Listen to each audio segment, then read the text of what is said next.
আবারও নতুন একটি ক্লাসে তোমাদের জানাই শুভেচ্ছা ও স্বাগতম। আমি আজকে ইনভেস্টমেন্ট ম্যানেজমেন্ট বইয়ের, এটা ম্যানেজমেন্ট ডিপার্টমেন্টের বই, ফাইনাল ইয়ারের valuation of common and preferred স্টকের আরেকটি অঙ্কের ক্লাস নিয়ে আসলাম। তো এই অঙ্কটি 2019 সালে অ্যাকাউন্টিং ডিপার্টমেন্টে আসছে এবং আমি এই অঙ্কটি অবশ্যই তোমাদের ছবি দিয়ে রাখবো যাতে তোমাদের বুঝতে সুবিধা হয়। তো আমরা এই অঙ্কটা এখন করব 2019 সাল।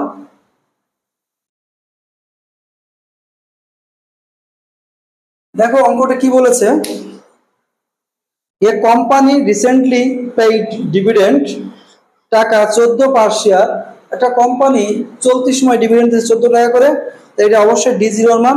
And the farm required rate of return is 8% এবং কে এর মান আছে 8%। Find the market value of the share, শেয়ারের মার্কেট ভ্যালু বের করতে বলছে, অর্থাৎ P0 বের করতে বলছে। এক নম্বর বলছে dividend are expected to grow at an annual rate is 0% for ever, অর্থাৎ এখানে গ্রোথ রেটটা 0%, অর্থাৎ গ্রোথ রেট দেওয়া নেই। যদি দেওয়া না থাকে তাহলে মার্কেট প্রাইস অফ শেয়ার বের করার সূত্র কি হবে বলো? রিকোয়ার্ড 1 করতেছি আমরা, তাহলে সূত্র হবে P0, আগে একটু উইনো লিখে নিও। P0 সমান D0 ভাগ K। D0 ভাগ কি হবে? K। হিয়ার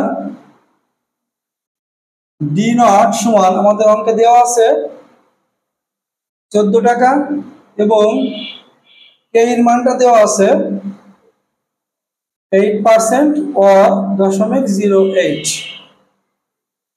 অর্থাৎ 14 ডিভাইড বাই 0.08, তাহলে করলে 175 টাকা আসছে। 175 টাকা, এটা হচ্ছে এক নম্বর রিকোয়ারমেন্ট। এক নম্বর রিকোয়ারমেন্টে তাহলে আমাদের কি চেয়েছিল? Market price of the share, অর্থাৎ P0 চেয়েছিল, যেখানে গ্রোথ রেট ছিল না, অর্থাৎ শূন্য গ্রোথ রেট। যদি শূন্য গ্রোথ রেট থাকে, গ্রোথ রেট না থাকে, তাহলে P0 এর সূত্র হবে D0 ভাগ K। এটা হচ্ছে আমার এক নম্বর রিকোয়ারমেন্ট। এখন আমরা আসবো 2 নম্বর রিকোয়ারমেন্টে। কি বলেছে দেখো, বলেছে dividend are expected to grow at 7% annually for first 3 years, প্রথম 3 বছর পর্যন্ত গ্রোথ রেট হবে 7% and 6% annually for next 3 years, এবং পরবর্তী 3 বছরে 6% হবে।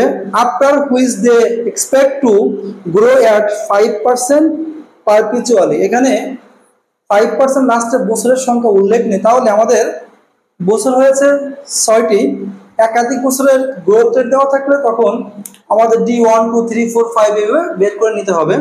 তো আমরা করব এখন ওয়ার্কিং।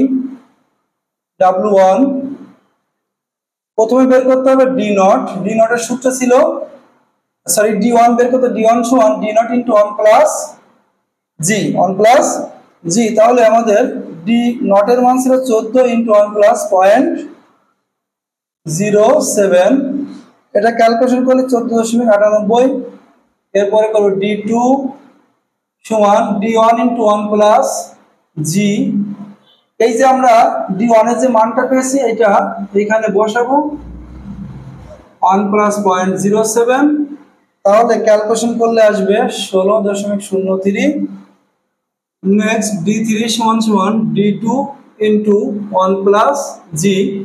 D2 এর মান এটা 16.03, 1 প্লাস 0.07, এটা ক্যালকুলেশন করলে আসবে 17.15।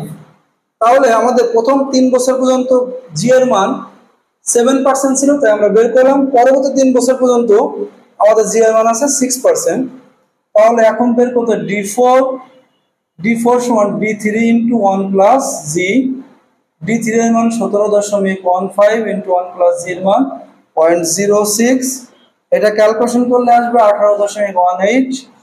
D5 সমান D4 into 1 plus G, 18.18 into 1 plus G 0.06, এটা ক্যালকুলেশন করলে আসবে 19.27, D6 বের করব, D6 সমান D5 into 1 plus G 19.27 into 1 plus 0.06, এটা ক্যালকুলেশন করলে আসবে 20.43। তাহলে আমাদের কিন্তু দেখো 6 বছরের অলরেডি করা হয়ে গেছে। তো এখন আমরা যত বছরের গ্রোথ রেট থাকে শেষ বছরের মার্কেট প্রাইস অফ শেয়ারটাও বের করতে হয়।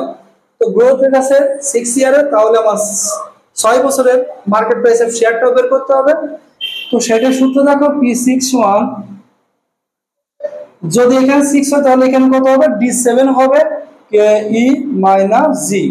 তাহলে আমরা D7 টা এখানে নির্ণয় করে নিব, D7 সমান D6 into 1 plus G 20.43 into 1 plus G এর মান আছে, পরবর্তীতে ছিল 5%.05, এটা ক্যালকুলেশন করলে 21.45 হয়েছে।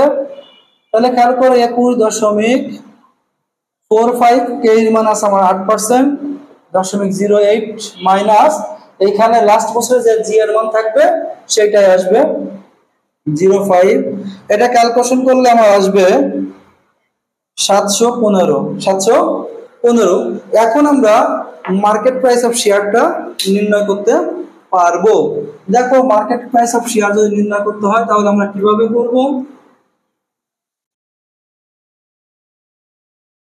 আমরা এখন করব কি, market price of share P0 সমান D1 into 1 plus R to the power 1, D2 into 1 plus R to the power 2, D3 into 1 plus R to the power 3, D4 into 1 plus R to the power 4 plus D5 into 1 plus भाग 1 plus R to the power 5 plus D6 into भाग 1 plus R to the power 6 plus P6 भाग 1 plus R to the power 6।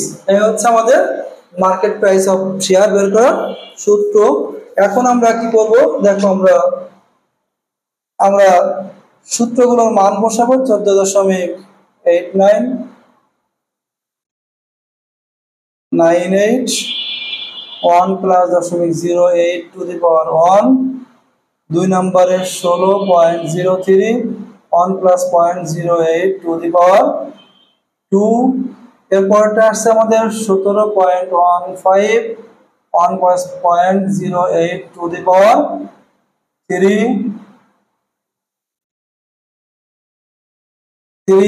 plus 18.18 divided by 1 plus 0.08 to the power 4 plus 19.27 divided by 1 plus 0.08 to the power 5 plus 20.43 divided by 1 plus 0.08 to the power 6 plus p এর মানটা বসাবো আমরা 715 divided by 1 plus 0.08 to the power 6। এটা আমাদের এখন কি করতে হবে, যে শিক্ষার্থী দেখো এটা ক্যালকুলেশন করতে হবে। তো আমি একবারে ক্যালকুলেশনে তোমরা করে নিও, আমি একবারে উত্তরটা লিখে রাখতেছি। উত্তর আসবে 531.14। প্রিয় শিক্ষার্থী, এটা একটি মোস্ট ইম্পর্টেন্ট অঙ্ক, অবশ্যই অঙ্কটি মনোযোগ সহকারে করবা এবং আমার পেজটিকে লাইক কমেন্টস এবং শেয়ার করে দেবে এবং আমার চ্যানেলটিকে সাবস্ক্রাইব করে দেবে। অবশ্যই কমেন্ট করে জানাবে অঙ্কটি যদি কোনো সমস্যা থাকে, অবশ্যই আমাকে কমেন্ট করে জানাবে। সবাই ভালো থাকো, সবাই সুস্থ থাকো, সবার জন্য অনেক অনেক শুভকামনা রইল। সবাইকে অসংখ্য ধন্যবাদ।